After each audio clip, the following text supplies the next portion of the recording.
Red Hulk, তোমার badge আর টুপি ফিরিয়ে দাও। আমরা তোমাকে আর্মি থেকে বরখাস্ত করছি। আমাকে আর্মি থেকে বের করে দেওয়া হলো, তাহলে আমি এখন দেশের সেবা কিভাবে করব? বাঁচাও! বাঁচাও! বাঁচাও! পাকিস্তানি সন্ত্রাসবাদীরা আমাদের পুরো গ্রাম জ্বালিয়ে দিয়েছে। দেশে পাক সন্ত্রাসবাদীরা ঢুকে পড়া है। जो उन्हें पकड़ेगा वो नए आर्मी कमांडर होगा। এইটাই আমার আর্মিতে ফেরার সুযোগ। আমি যে কোনো মূল্যে এই সন্ত্রাসবাদীদের ধরব। রেড হাল্ক বাবা, আমাদের বাঁচাও, ওরা অন্য গ্রাম পোড়াতে যাচ্ছে। ধুরা, আমাকে শক্তি দাও, লাইক আর সাবস্ক্রাইব করে আমাকে সাপোর্ট করো।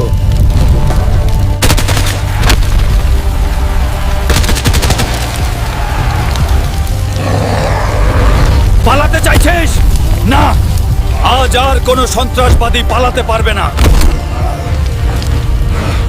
রেড হাল্ক আজ থেকে আমাদের নতুন আর্মি কমান্ডার।